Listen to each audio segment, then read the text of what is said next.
La guerre civile grecque a été un conflit crucial dans l'histoire grecque moderne, opposant l'armée gouvernementale grecque à l'armée démocratique de Grèce, la branche militaire du Parti communiste grec.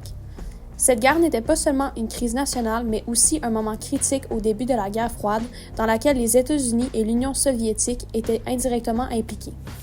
Les racines du conflit remontent à l'occupation de la Grèce par l'Axe pendant la Seconde Guerre mondiale et au vide de pouvoir et à la division politique qui en ont résulté.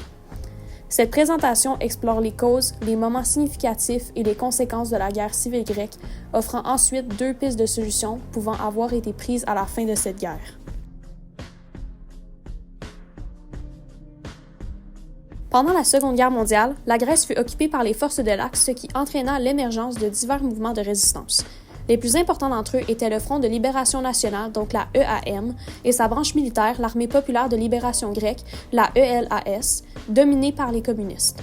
D'autres groupes, comme la Ligue nationale républicaine grecque, donc la EDES, avaient des tendances politiques différentes, mais étaient généralement plus faibles que l'EAM-ELAS. Après la libération de la Grèce en 1944, un vide de pouvoir est apparu. Le retrait des forces allemandes a plongé le pays dans le chaos, avec une économie dévastée et un paysage politique fracturé. Le gouvernement grec, soutenu par les Britanniques, a eu du mal à affirmer son contrôle, ce qui a entraîné à une augmentation des tensions entre les factions de gauche et de droite. L'accord de Varkiza de février 1945, qui visait à désarmer les groupes de résistance et à stabiliser le pays, n'a pas réussi à répondre aux griffes politiques et sociaux sous-jacents, ouvrant la voie à un conflit civil. Le conflit idéologique entre le gouvernement aligné sur l'Occident et les communistes soutenus par les Soviétiques était un conflit minime de la lutte plus large de la guerre froide. Les Britanniques au début, puis les Américains, ont apporté un immense soutien au gouvernement grec, craignant qu'une prise de pouvoir communiste n'étende l'influence soviétique en Méditerranée. À l'inverse, le Parti communiste grec, donc le KKE, a reçu le soutien des États communistes voisins, même si le niveau d'intervention directe soviétique est resté limité.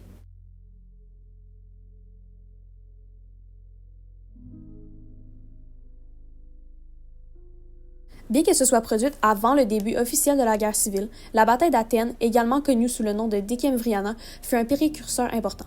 Les affrontements entre les forces gouvernementales grecques soutenues par les Britanniques et les combattants de l'ELAS à Athènes en décembre 1944 ont souligné les profondes divisions au sein de la société grecque. L'intervention militaire britannique a finalement aidé les forces gouvernementales à l'emporter, mais les tensions sous-jacentes sont restées irrésolues. La guerre civile a officiellement commencé en mars 1946 lorsque le DSE a lancé une attaque contre le commissariat de police du village de Litochoro, se rendant au palais royal, marquant le début d'hostilités généralisées. Cette attaque indiquait clairement que le cessez-le-feu établi par l'accord de Varkiza était terminé et que la Grèce entrait dans une nouvelle phase de conflit violent. Tout au long des années 1946 et 1947, la DSE adopta des tactiques de guérilla, menant des raids et des embuscades principalement dans les régions montagneuses du nord de la Grèce. Les forces gouvernementales, aux prises avec des ressources limitées et un manque de stratégie cohérente, ont eu du mal à contrer efficacement ces attaques éclairs. En mars 1947, le président Harry S. Truman annonça la doctrine Truman, déclarant le soutien des États-Unis à la Grèce et à la Turquie pour les empêcher de tomber sous l'influence soviétique.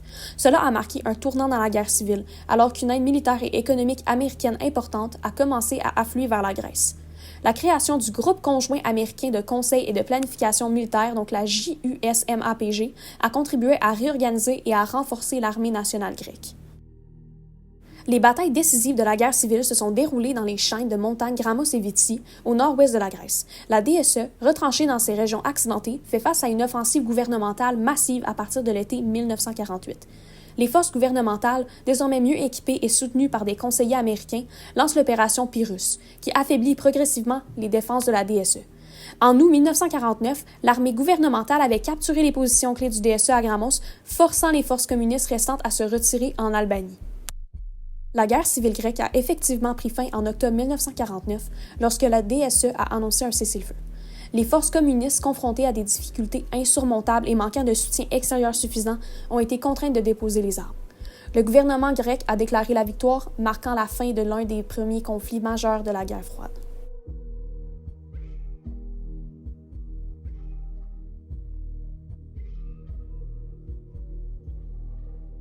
La guerre civile grecque a eu de profondes répercussions politiques et sociales. La victoire des forces gouvernementales a permis à la Grèce de rester dans la sphère d'influence occidentale en s'alignant sur l'OTAN et les autres institutions occidentales. Mais sur le plan intérieur, la guerre a laissé de profondes cicatrices. Le conflit a gravement touché la polarisation politique et conduit des persécutions généralisées contre les gauchistes et les communistes présumés. Des milliers de personnes ont été emprisonnées, exécutées ou contraintes à l'exil.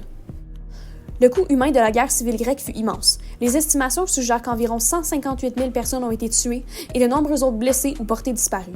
La guerre a également provoqué des déplacements importants, des dizaines de milliers de personnes ayant fui leur foyer en raison des combats et de la répression politique qui a suivi. Beaucoup ont fui vers les pays communistes d'Europe de l'Est où ils sont restés en exil pendant des décennies. La guerre a dévasté l'économie grecque, déjà gravement affaiblie par l'occupation de l'Axe. Les infrastructures ont été détruites et la production agricole et industrielle s'est effondrée. Le plan Marshall, qui fait partie de la stratégie américaine plus large visant à contenir le communisme en Europe, a joué un rôle crucial dans la reconstruction de la Grèce d'après-guerre, en fournissant une aide financière et une assistance technique indispensable. L'héritage de la guerre civile a continué d'influencer la politique grecque pendant de nombreuses années. Le traumatisme et les divisions provoquées par le conflit ont contribué à l'instabilité politique qui a atteint son point le plus haut avec l'Assemblée militaire qui a dirigé la Grèce de 1967 à 1974. La restauration finale de la démocratie et les efforts de réconciliation dans les années 1980 et 1990 ont cherché à oublier les blessures du passé. Mais l'impact de la guerre civile sur la société et la politique grecque reste un chapitre crucial de l'histoire de la nation.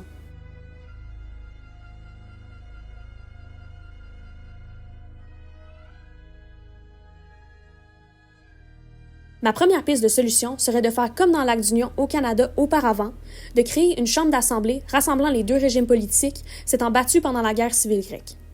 De cette façon, les deux idées, les deux opinions seraient mises sur la table pour un futur grec. Par contre, cela pourrait créer des désaccords, ce qui pourrait, à la longue, ralentir les changements de la société grecque. Ma deuxième piste de solution serait de simplement laisser les Nations unies décider du régime qui pourrait être imposé pour la Grèce.